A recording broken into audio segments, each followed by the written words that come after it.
Edward Kosior is Managing Director of Nextek Limited. Edward has more than 37 years experience in plastics and rubber and has worked globally with government and commercial organizations, including for more than a dozen years working with the recycling of plastics packaging, including the design of many modern plants and achieving various patented recycling breakthroughs. He previously also was in academia, served as Associate Professor of Polymer Engineering and the Director of the Polymer Technology Center at RMIT University in Australia up until 1997. And in 2004, he created his current company, Nextek, to provide consultancy services to assist the development of strategic approaches to sustainable packaging, waste reduction, and minimal life cycle impact. He's truly a force on the global stage, and I'd like to introduce Ed Kosior. Thank you, and thanks to Doug for inviting me to come and speak. It's my first Plasticity event, so I'm really pleased to be here, and it's great to be back in the US again. We come here reasonably often. Now, one of the things that Doug asked me when we started to talk about this conferences was, what are you going to talk about? And I said, my passion is that every plastic should have a home when it's designed and built. And so we decided to title this, Every Plastic Can Have a Circular Destination. So, and I think this is something that I've believed in for a long time. And I've come from a university background where we basically did lots of research and really got very few results in the real world. And so I was really keen to move from academia and actually to make a difference in the world by designing recycling factories. So that's one of the things we do. We design recycling technologies that are implemented by businesses, and we also work with brand owners to help them design new products that are more recyclable. And we also work on improving the performance of recycling plants. So this takes us to lots of places. We also run workshops in this area. I think next month we'll be in Colombia. I've already had our first speakers from Colombia. But equally, we're running programs in Australia, Malaysia, India, and UK as our prime areas of operation. So we get to see lots of different things and understand what's happening at different levels. And today, I hope to show you a little bit about what we might think of as the leading edge of recycling technologies. I want to take people on a bit of a journey about what a recycler does, because not everyone will know what happens in recycling plants, and then talk about the opportunities for better design in helping efficient recycling. And let me tell you, if we actually make products that fit a criteria, there's a huge impact on the recycling plant. Make no mistake, it's huge. And I've got some case studies about difficult to recycle materials, and these are out there because they've been designed this way without really the thought about how to recycle, or there's some been big barriers to recycling, like black plastics. And then I'm going to finish up on strategies of how we can perhaps do this a little bit better. Okay, so the first thing to look at is what sort of things should we be doing if we want a circular economy in plastics recycling? And the best thing that we can do is make recycled plastics that are equivalent to virgin materials. So we can actually replace them. And there are now companies being built in Europe with exactly this purpose. They're not recyclers of plastic. They've actually said, we want to make recycled plastics from the post-consumer stream that are equivalent to virgin resin companies. So this is actually quite a big thing. One of the other principles is that the yield of an operation should be high. An ideal scenario is when you put 1 ton in, you should get the maximum out. Now, the best plants around the world can get about 75% of the incoming material out as product. In some cases, though, it's 50% or even less. So can you imagine? You may put 20,000 tons of plastics into a plant and you get 10,000 tons of product and 10,000 tons of other material which you can't recycle. And that comes back to this whole issue about collection and recycling. The expertise of recyclers has to be fantastic. When you think they get a mixture of materials and they have to end up with something that's got to be 99% pure. And in the case of making food-grade plastics, the specification can be as high as 99.9%. So we really have to improve the efficiency of sorting to make these pure materials, because if we're going to recycle materials to replace virgin, which is the most economic thing for recyclers, and we've heard that in the world of business you have to be competitive, you have to make things that are extremely reliable and safe, food safe. And so purity is right up there as one of the key issues. And then the plants have to be big scale, and by big scale I would say 2 tonnes per hour. We often get asked by companies, oh, we want to build a recycling plant, and when we work out the amount they want to recycle, it turns out to be quite small.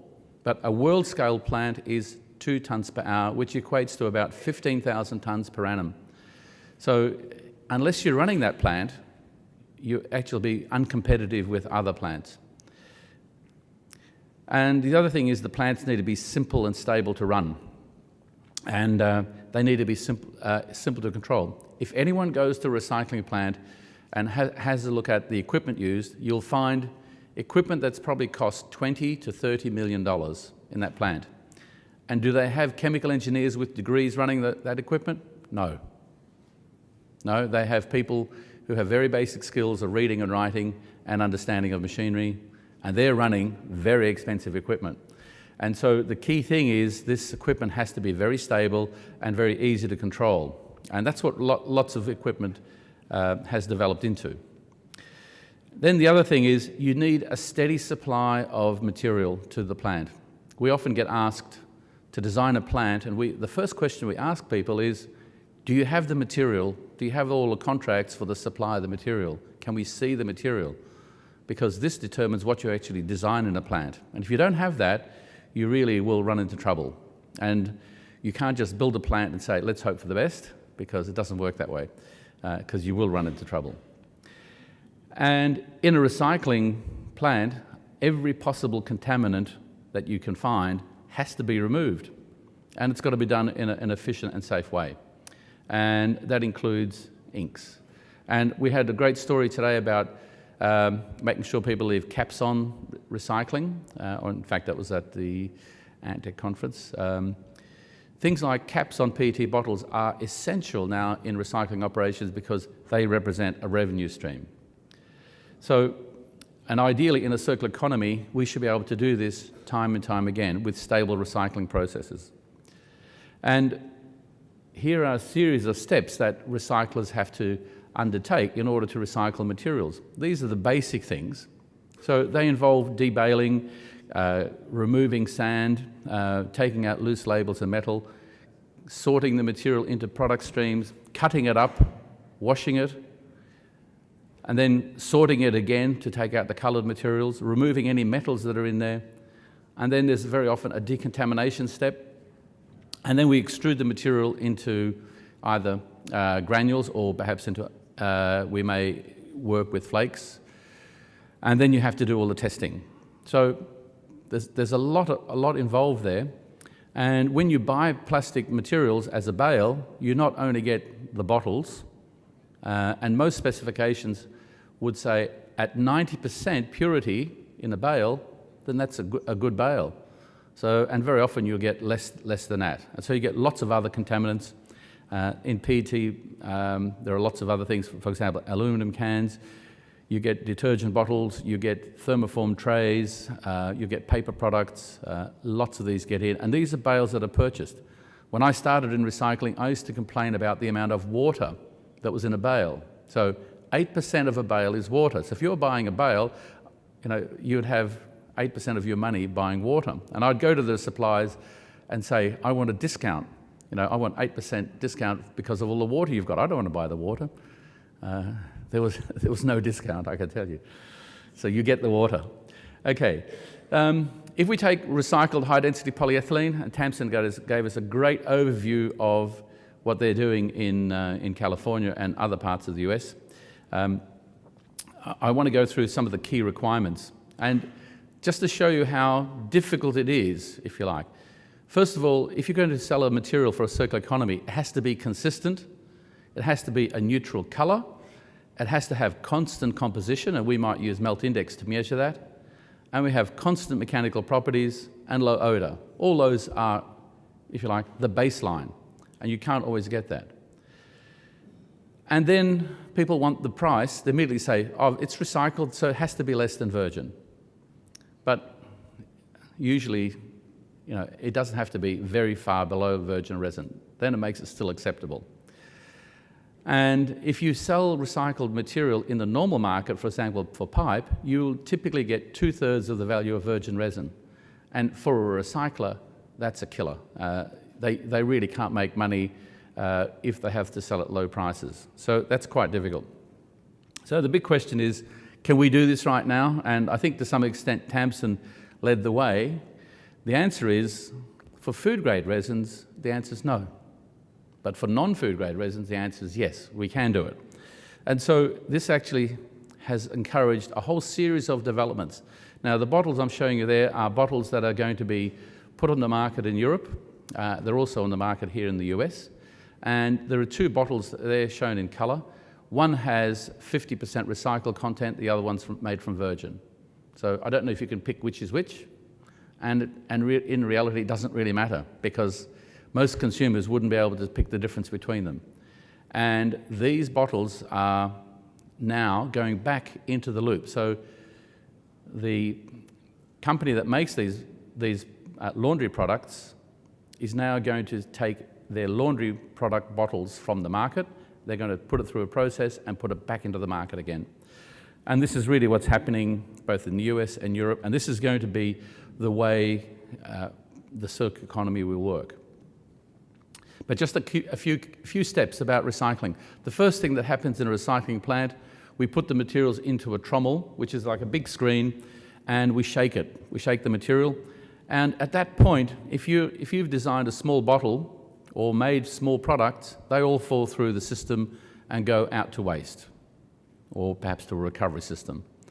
And usually we either sort materials by hand or by machine. Just to give you an idea why we use machinery, you need 12 people to sort at 2 tonnes per hour. And that could either be positive sorting or negative sorting. This is really why sorting by hand is not an economic option.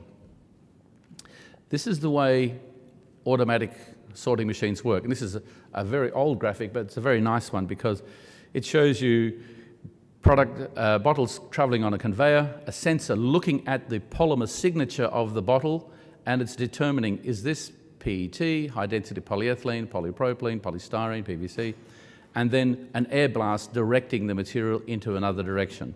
This is how automatic sorters work.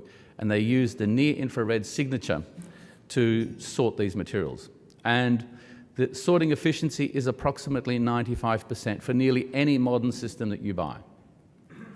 And the other thing that happens in recycling plants, there's a wonderful separation process that relies on sinking or floating in water. Plastics lighter than water float, and the other ones sink. And this is used a lot in our recycling operations. And this is something that we rely on. And if we take the two important ones, PET sinks in water, and polyethylene and polypropylene float. And I'll mention why this is important in a second. If you take sports caps, there were a series of sports that came out and they had a silicon rubber seal in them. That silicon rubber seal is like PET, heavier than water, and sinks to the bottom, which means that that seal will go into the recycling process. And when this happened, it caused chaos in the industry. Recycling in Europe stopped because of these silicon seals were contaminating the PET, and it caused all production to be contaminated. And so they had to introduce special machines just because of this sports cap was in there. And in the case of things like bottles with trigger packs, this is the traditional design of a trigger pack where you have a metal spring, but you also have a acetal piston and also a glass ball as a non-return valve. Now, when we started this investigation, we thought, what on earth are they using a glass ball for? Because no one actually expected to see a glass ball in there. So we were seeing glass fragments in the PET. Well, this is where they were coming from the glass ball. So why, did the designers think about this, that they were doing this? And of course, the metal spring creates lots of contamination as well. And here is a new design, a new trigger pack with no sinking parts. Every part was made from either polypropylene or a thermoplastic rubber, which could then be fully separated from PET and also compatible in a recycling stream. So that's what design can do. You can actually flip from a disaster to a useful product. Here are some things coming onto the market right now. On the left-hand side, you'll see that Ariel bottle, and then next to it is a Pantene bottle. Why are these going to be difficult? The simple fact is that they're made from white PET. And anyone who runs a PET recycling plant will say, after PVC, white PET is the worst thing they want to see. Because if you're going to make recycled PET bottles, white PET damages the clarity and creates haze in the bottle, so it's quite a negative thing. And then on the right-hand side, we've got some polyethylene bottles, and I'll show you a little bit about these. And these are all PET. So, on the left is high-density polyethylene, but it's a 3-layer one. And here's some flakes. You can see the flakes on the side over here. And you can see on some of them there's a black edge. And that's because it's a 3-layer product. In the middle is carbon black. But the people who run the flake sorting machines can't see the carbon black, so they keep sorting and say, oh, we've only got white milk bottle. But when they extrude it, they end up with a black streak through the whole thing, and it turns grey. And in the case of PET, these are bottles that are being introduced now. They look white on the outside, but on the inside of the preform, you can see here, it's black. It's for opacity reasons. And this one is actually white on the outside and the inside, but in the middle layer, there's a black streak for opacity. So what is the recycler meant to do with this? This is a recycling nightmare.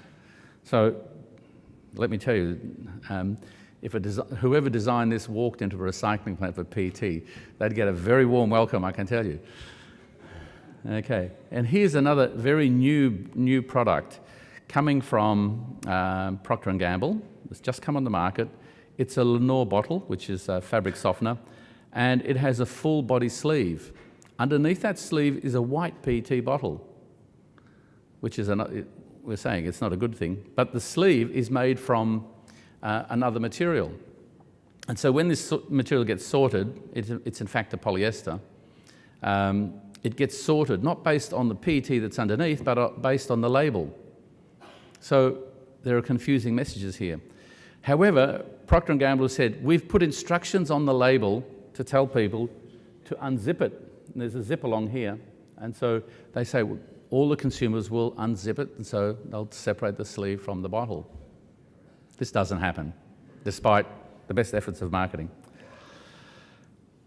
Now, one of the really important functions of plastics is to minimize food waste. And there's no doubt that the use of plastics improves the saving of a lot of carbon because we package food efficiently and it lasts much longer packaged in this way. And so you can see here, vacuum packaging increasing the shelf life of meat by 50%. The sirloin goes from 6 to 16 days. The flow pack, vacuum pack material, they can reduce food waste by enormous amounts by the functionality of that package. Now, this is causing a big problem in Europe because these thermoforms can be either 1 layer, 2 layer, or 5 layer. And give you an example, here's some of the structures of these materials. And why is this important? If you reprocess these materials, and I'll show you here, we conduct an oven test on what we call the monolayer material. You can see on the right-hand side, especially here, this is multi-layer material. it changes from the clear material, and after the oven test, the multi-layer components degrade to form very dark compounds. So the PET that's recycled is completely dark. So the use of PET multi-layer trays is a big problem, because when they sort them out, they look like they're PET, but it's like swallowing a poison pill for the recyclers. Okay, the other thing that's a big issue now is the creation of black trays. Now, I mentioned before, the way we sort plastics is by using infrared to read the signature. And of course, if you have carbon black inside a tray, all the light, the visible and infrared, is absorbed by the tray. So the tray doesn't give a signal back to the detector. So what we have done in a separate project is we've formulated a black pigment that can be detected by the infrared system. So it doesn't absorb in the infrared.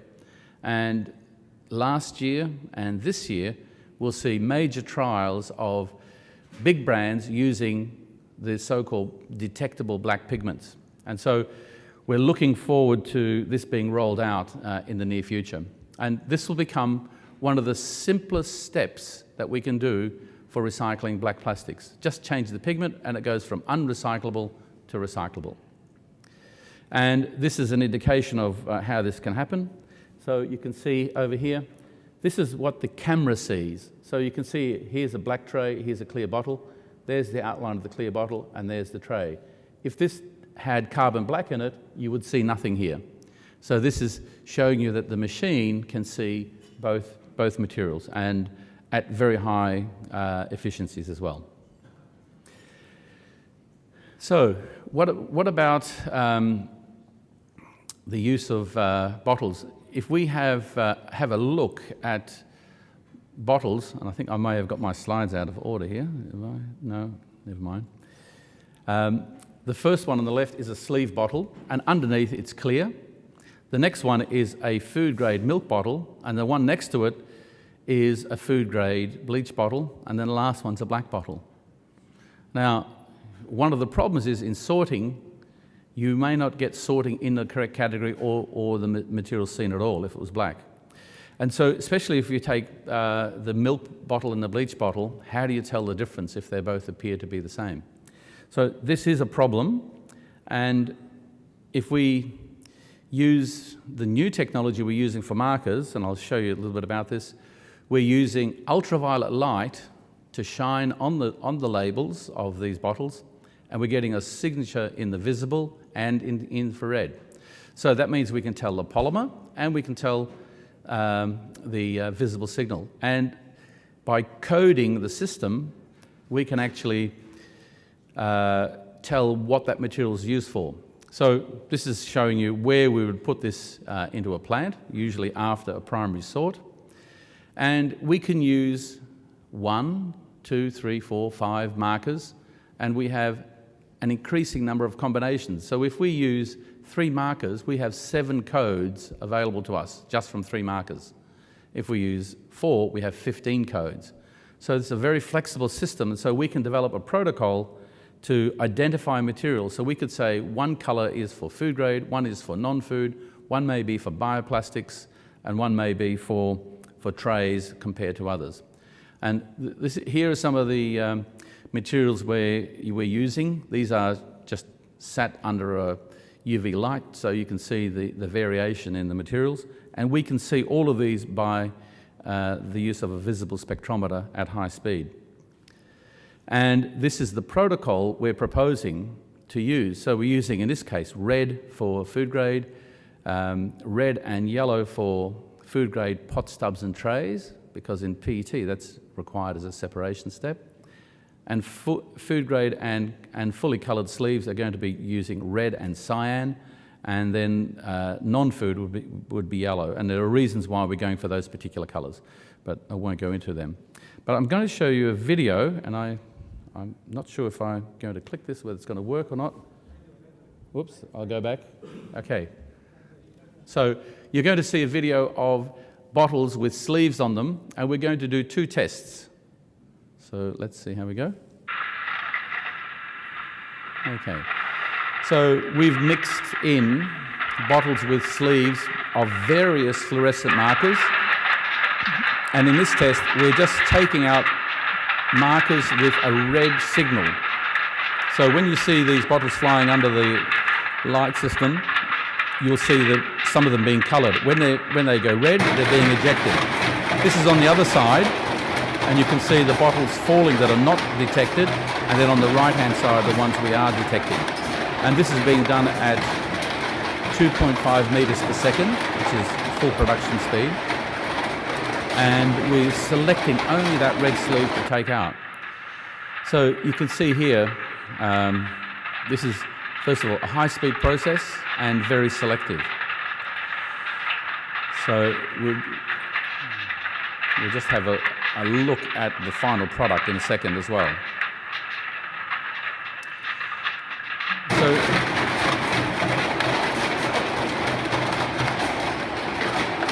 So the idea behind this is we could use a protocol to designate bottles of a particular type, and then we could extract that particular bottle at a particular sorting station.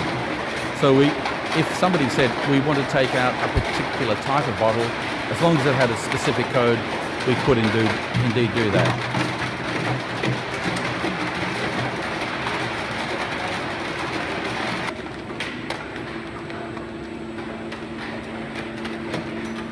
So you can see down in the bin, this is the ones we wanted.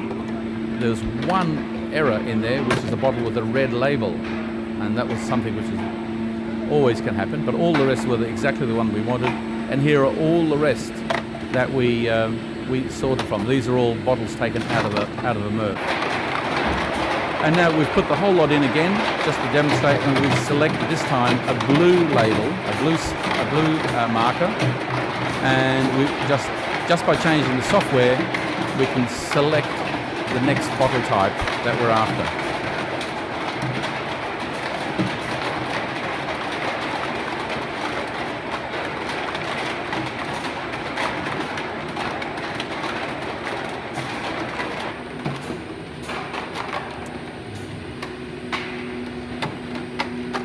So again, you'll see what the results look like. 100% purity and yield of 88% in this particular trial. And you can see some of them moved the other side, but essentially we're getting all the ones we wanted. Let me come to a more problematic area of talking about films, because films are a real problem in lots of areas. And when they're collected, they often are available at zero cost or at negative cost. People will give you mixed films for recycling, and they can be problematic. And the composition of these films is usually quite diverse. So there's polyethylene in there, low density, high density, polypropylene, and multi-layer. Now, most of the material is compatible polyolefins, PP and HD, PP and polyethylene. But the multi-layer materials can be a problem. And also the inks printed on those films can be a problem. Now, by carrying out sorting, and you can use sorting to sort films, which is something that hasn't been done a lot, but we've conducted trials and indeed designed factories that sort the film after shredding. You can get to much higher purities, but you lose a part of the material, and that's one of the costs of this recycling operation. And just to show you that some companies are taking advantage of this fact, for example, now Dow have worked on a project, and there's a pouch shown over there which does not contain any barrier material. So they're getting the functionality and the shelf life, but not using the barrier material, because if we can take out those multi-layer barrier products, then we can push this stream to a much higher proportion of fully recyclable materials. And we're not far away from that. And there's a project called Reflex. If you'd like to look it up, you can get the details of that.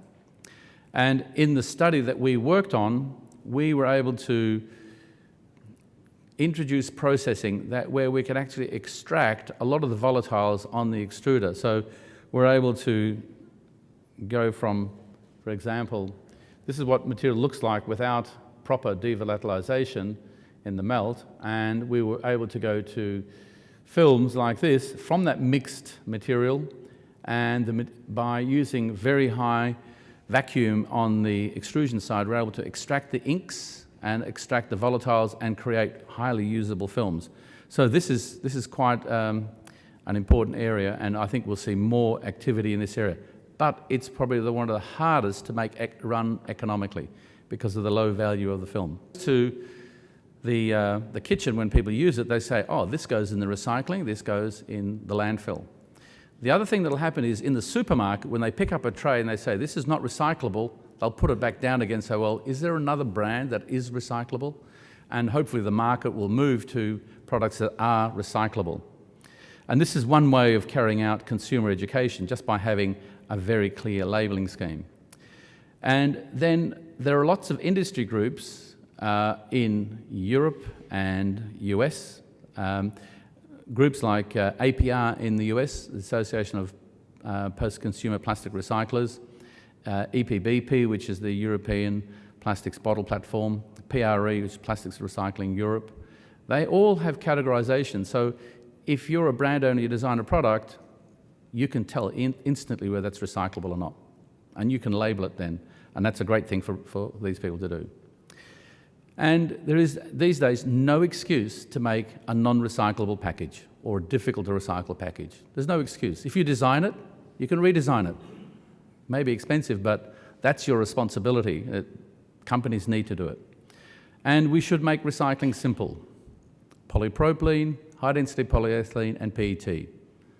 This makes the life of the recycler a lot simpler, not various other materials. This is the dream, if you like, but that's the guiding principle. So, and then we should make mono-material compatible streams so that if you do have mixtures, then maybe you can extrude some of these compositions together. We're suggesting market technology. It's great to hear Tamsin endorse it. It's something that is, if you like, the next step in recycling, so we can fractionate these materials into higher value areas with less complexity. And then simpler decoration and inks that come off very easily, same with labels and glues.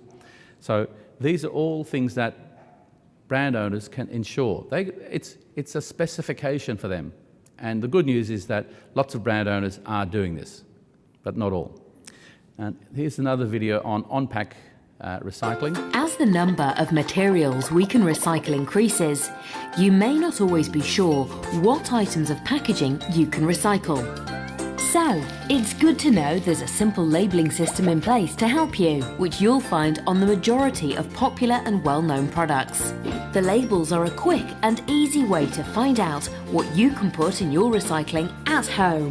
Let's have a look at the three main labels. If it says widely recycled, it's a safe bet that you can just pop it in your recycling and it will be collected. You'll find it on things like cardboard boxes, glass bottles and jars, metal tins, cans and aerosols, and plastic bottles. Another label you might often see is the Check Local Recycling label, which appears on items like plastic pots, tubs and trays. These are things you can probably recycle too, but it's worth checking just in case. Take a look at the recycling locator at recyclenow.com to make sure they can be collected in your area. Lastly, things like packets and tubes of crisps, pouches from baby and pet foods, biscuit wrappers and toothpaste tubes might be labelled not currently recycled, which means they are unlikely to be collected. Look out for the on-pack recycling label on everyday products. It can help make recycling simple by letting you know what can be collected in your area. Remember, if you're not sure, you can check the recycling locator at recyclenow.com.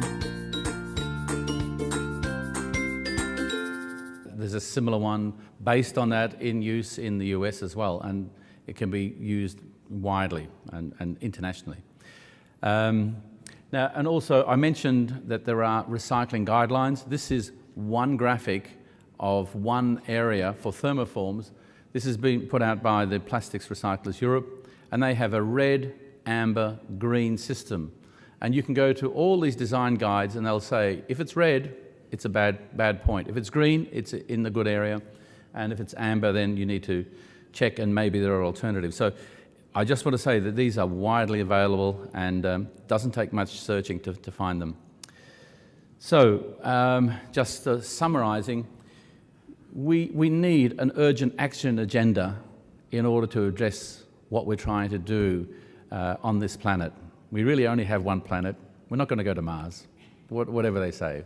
This is it. This is our one chance. And you know, in order to do the right things, we actually have to change the systems that are not working. And what I'm suggesting here, that in the packaging supply chain, we all have to work together. The resin companies, the brand owners, the recyclers, the consumers, they all have a part to play. We need to boost recycling rates. People need to know what to do. It has to be very simple.